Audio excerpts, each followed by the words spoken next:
Nevada was one of those really scary and yet thrilling portions of the trip. The hero ventures into the region of supernatural wonder. Fabulous forces are there encountered. Nevada felt like the Wild West. Like you could go basically anywhere.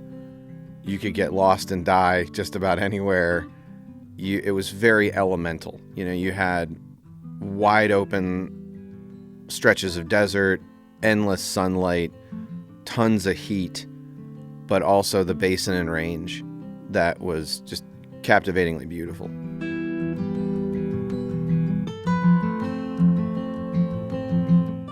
The exposure of sunlight and solitude would begin to peel away at Matt. He and Smokey were headed into some of the most punishing conditions they would face across the country. It would reveal to them the need for two basic elements to sustain life and a journey of this magnitude: human connection and water. This is Rite of Passage. I'm Laura Weber Davis.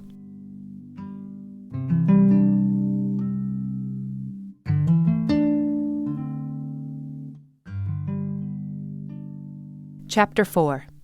The Desert.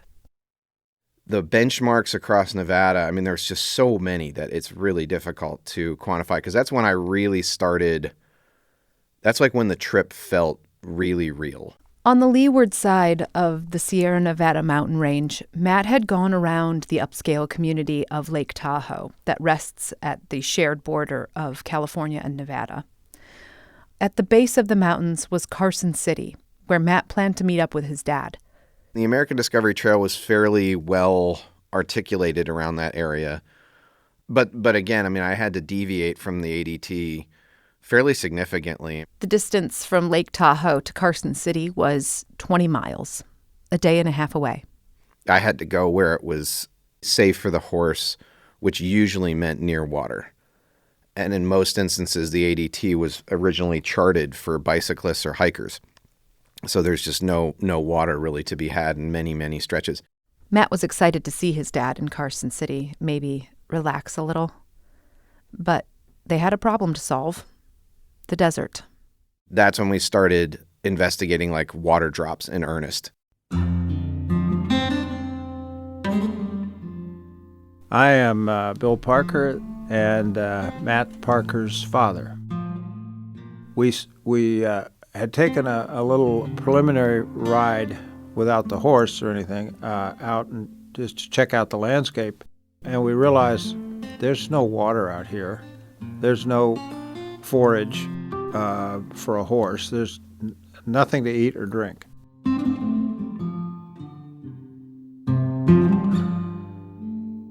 Matt and Bill developed a plan for water drops. They got a bunch of 5-gallon jugs in Carson City and filled them with a garden hose. From there, Bill would bury about 10 to 15 gallons of water and a couple flakes of alfalfa hay at spots throughout the desert. I didn't know how far we'd have to go, but I thought, I can do this until Matt gets to some area closer to civilization.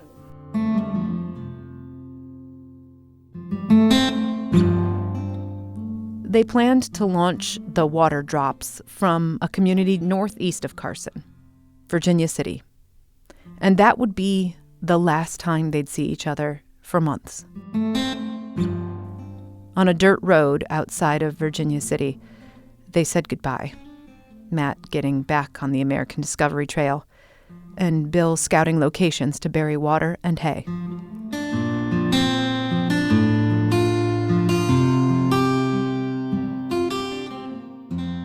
He was on the road for, a couple weeks.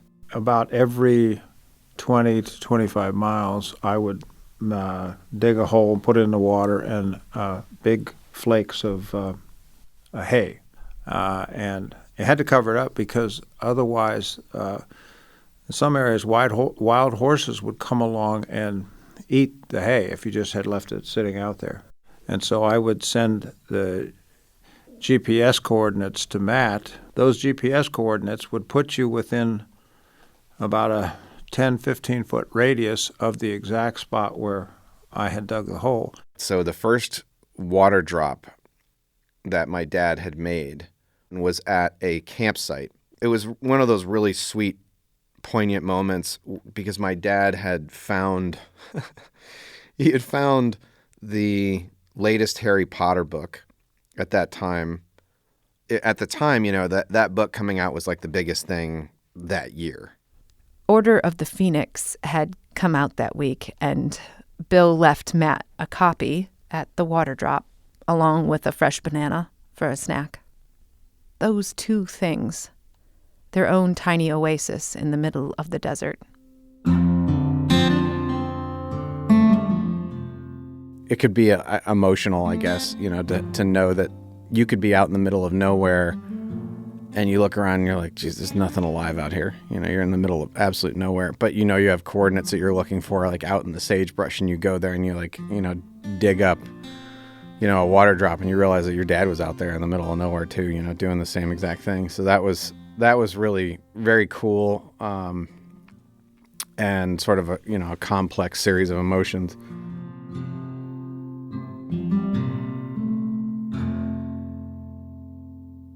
It's a pretty inhospitable stretch of desert between Virginia City and Middlegate Station. Distance to Middlegate, 108 miles, about a week's ride. The vast expanse of land lay before them. The lushness of pinyon pines and quaking aspen remained in the mountain range behind them. They could see out for many miles, maybe even more than they could ride in a single day. They paralleled Route 50, otherwise known as the loneliest road in America. They passed through the small city of Fallon. They passed by a lone brothel, white with lime green trim, in the flats of Salt Wells. They passed small Mustang herds grazing in the distance.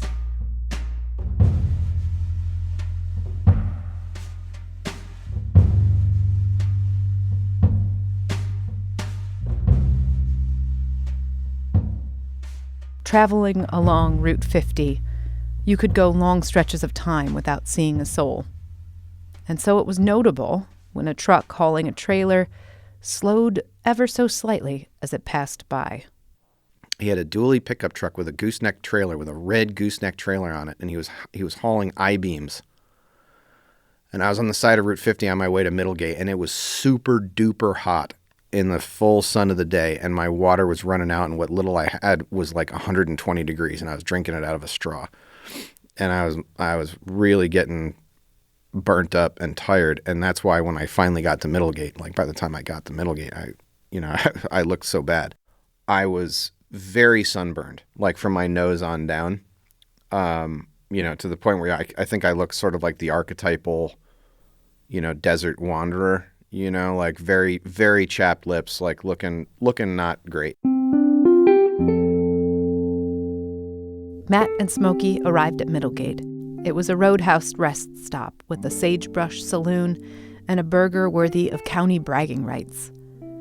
It was hard to really know what separated the bar from the gas station from the motel, all in the same community footprint.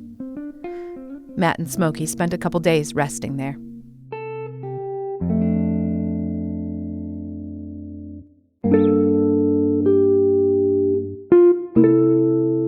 The road ahead led them to a living ghost town of Ione. The distance from Middlegate to Ione, 39 miles, a 2 to 3 day ride. Ione rendered the Middlegate station a veritable metropolis. The one saloon was owned by a nice couple with a few head of buffalo out back. The buffalo and the owners of the buffalo were the only ones living in Ione as far as Matt could tell. Matt felt increasingly disconnected from any semblance of home.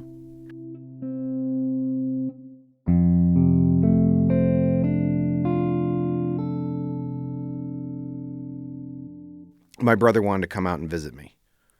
He wanted to try and get to Carver's, Nevada. That looked like the closest place that was of any population that both of us could get to. And Carver's is a mining town, but it's a modern mining town. The Round Mountain Gold Mine is in Carver's. And it's a giant, giant open pit mine. And it has this sort of manufactured little city there. It was literally a man-made gold mining community. That's Matt's older brother, Chris. Right? They had built a town around this giant gold mine, complete with schools and a medical center and I think literally a community pool.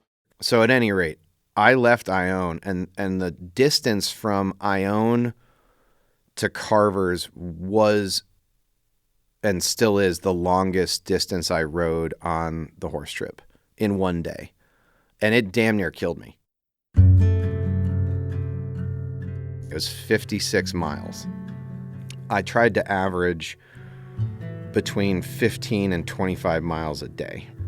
As time went on, I found the closer I approached to 30 miles in a day, like if I started to, like if I was on the edge of like 30 and beyond, the likelihood of something bad happening seemed to go up exponentially.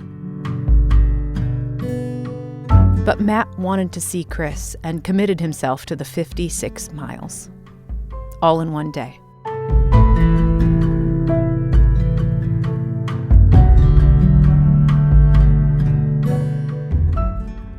It's a rare thing, I think, for most people to get to the point where they know they have nothing left in the tank.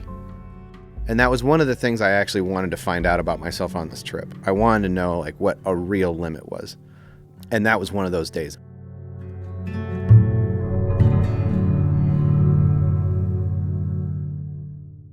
I got into Carver's and I was so exhausted. Was it dark? Yes. Yeah.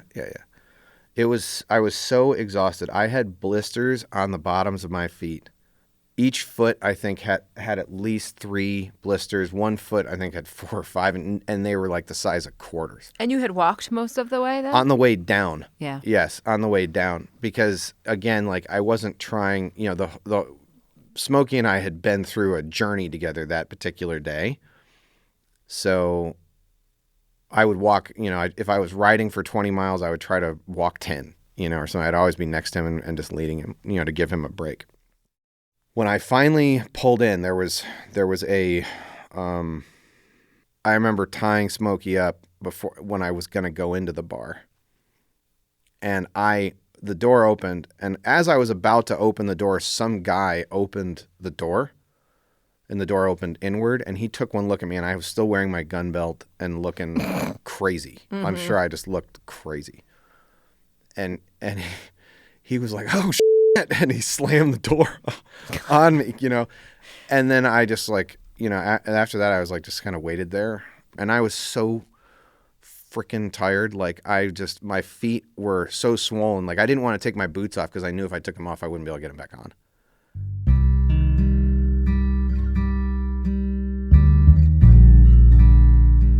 It was hot. It was dry. It was desolate. And I think that he was very, very, very tired.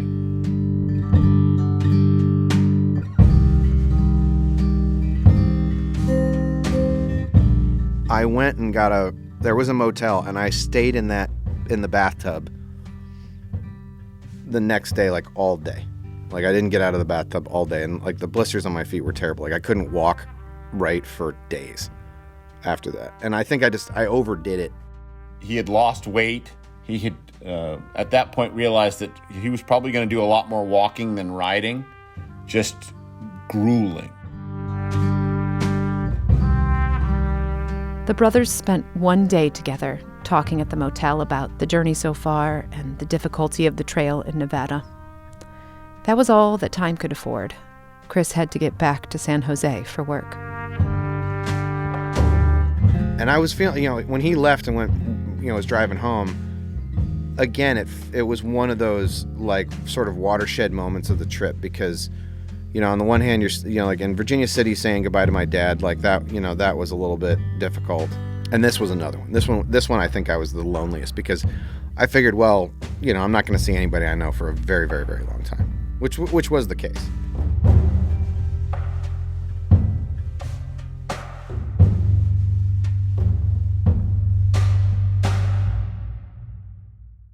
The arid, rolling hills east of Carver's were covered in sagebrush. There were enough mice to keep the rattlesnakes fat and happy.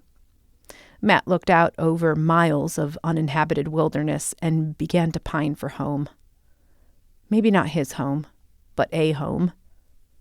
Over the scorching hours of midday, he built the home in his mind. A log cabin with a yard, a little mountain place. As he dreamed, he worked his way up into the Tokima mountain range. Quaking aspens and pinyon pines once again dappled the landscape with shade. And then, amid the daydream, another fantasy emerged. A truck. A real truck. In the distance. This red Dodge Dakota pickup truck. I can see it kind of like it'll go over a rise and then disappear under the horizon, then go over a rise. And I could see it like slowly getting closer to me. And then they pulled over next to me. They said, "What are you doing out here?" Kind of a thing. And I said, "My name's Matt Parker. I'm riding my horse across the United States." Like that's what I always said to new people I would meet. And I said, is there like a homestead or anything near here? Like I'm trying to navigate which way to go on the fork of this road. And they said, "We're not from here, but we just got done at a party. And if you go up this road, you'll see a house and you can't mistake it. There's a house up there." And I said, "Okay." I was like, "Great." So I go up there and sure enough, hour or so later, as I make my way up this sort of winding dirt road, there is this like pretty as a picture cabin up there. And it's got grass in the front yard. And it had like an old picket fence with boots upside down on it. And like, rattlesnakes stuck to it. And I hear all this commotion, it's like carrying on, people hanging out and stuff. There's cars all over the place.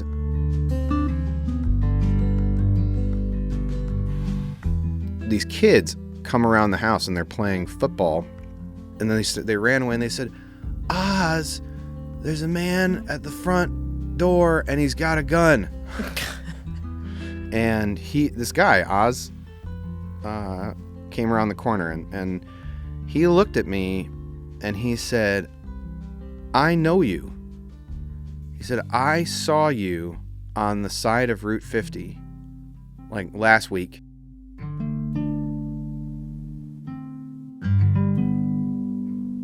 The truck near Middlegate hauling I-beams on a gooseneck trailer, the one that had slowed just a bit.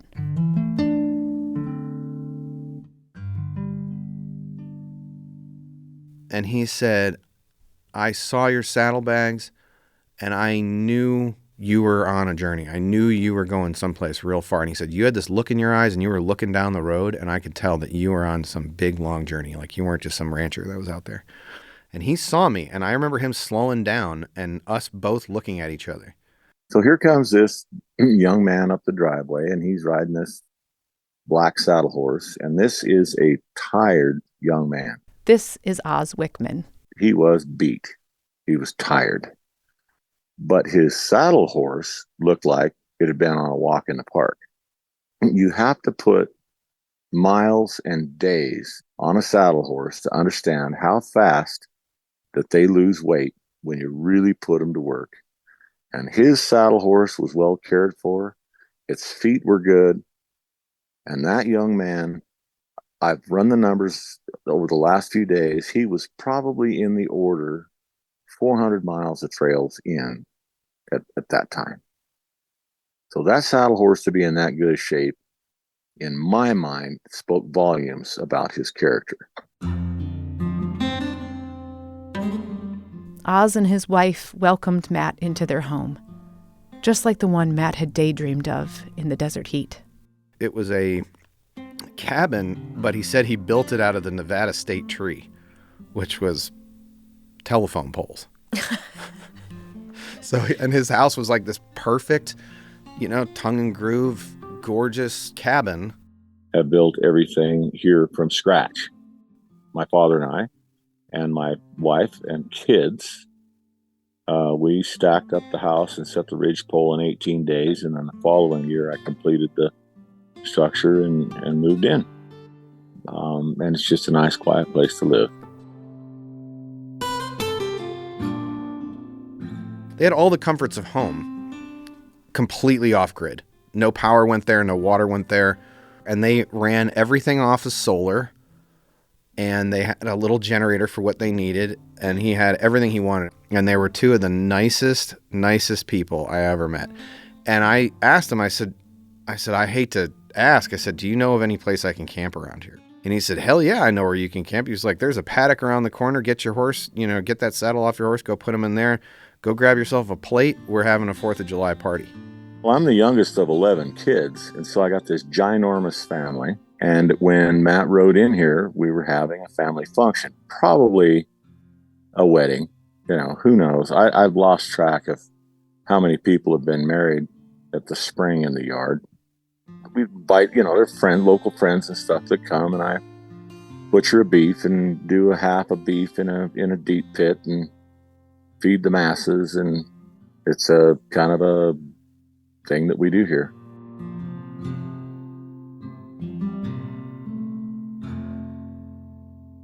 And so sure enough, I go around the corner and there's tables spread with food and it's potluck.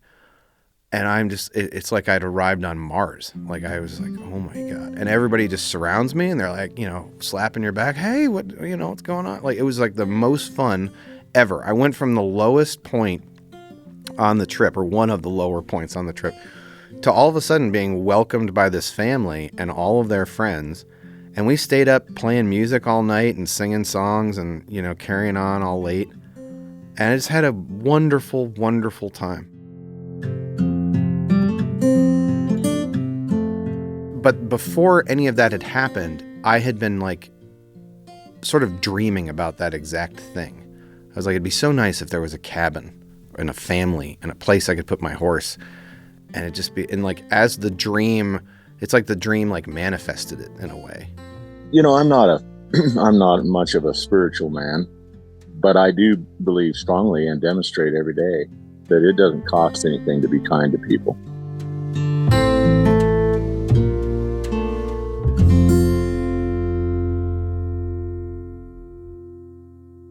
For Matt, the Wickman's grace and goodness on this merciless and punishing journey represented something more significant. I would say I don't have much proof for the existence of God in the wider world. And that does make me somewhat cynical. But I would say if this journey was of any guide, which I think it is, I found infinite proof for the existence of God on this journey. And this is one of those examples.